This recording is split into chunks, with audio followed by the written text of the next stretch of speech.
নমস্কার, আমি বাসন্তী। আমার একটি নতুন কবিতা নিয়ে হাজির হয়েছি আপনাদের কাছে। কবিতাটির নাম লক্ষ্মী ছাড়া। কবিতাটি শুধুমাত্র কবিতা নয়, কোনো মেয়ের জীবনের কাহিনী, কোনো সমাজের চিত্র এখানে তুলে ধরা হয়েছে। আশা করছি আপনাদের ভালো লাগবে। কেমন লাগলো, ভালো খারাপ যাই লাগুক না কেন, কমেন্ট করে জানাবেন। কবিতাটি নাম লক্ষ্মী ছাড়া।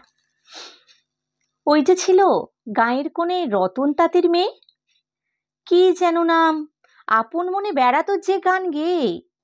শুনেছিলাম রূপনায়িকো, গানের গলা বেশ, শ্যাম বর্ণা ছোট মুখে মিষ্টি হাসির রেশ।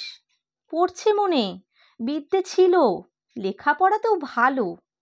মাস্টারমশাই বলতো তাকে জ্বালবে গ্রামে আলো। রতন তাঁতের গর্ব ছিল, দেমাগ ছিল ভারী, মেয়ে নাকি তার শিল্পী হবে, কিনবে বাড়ি গাড়ি। গত বছরে বিয়ে ছিল তার শহুরে বাবুর সাথে, 15 টাকা দেয়নি রতন, পড়েছিল তার হাতে।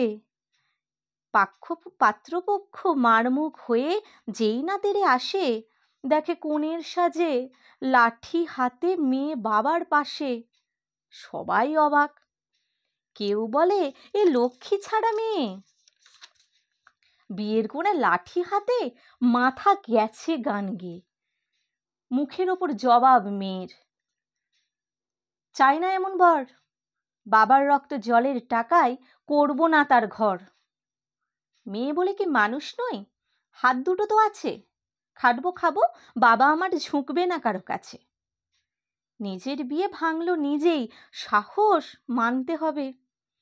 আচ্ছা বাপু, মেয়ে মানুষের এমন জেদ কে শুনেছে কবে? তারপরে এই বছর খানেক ছিল না তাদের খোঁজ, কত রকম কুৎসা রটে তাদের নামে রোজ।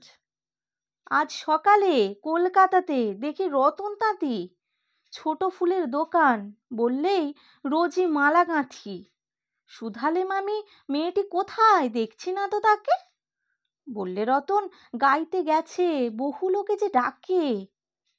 আমার শুভা শিল্পী আজ কত সম্মান পায়, তারই উপার্জনের টাকায় বাপ বেটিতে খায়। বলবো কি ভাই, শুনেই আমার আটকে গেছে চোখ। এ কি সেই রতন নাকি যাকে সবাই বলতো ছোট লোক? বুক ফুলিয়ে বললে রতন, মানের দায় হলে মামি ভিটে মাটি হারা। তোমরা যতই বলো বাবু, মেয়ে আমার নয় তো লক্ষ্মী ছাড়া। নমস্কার।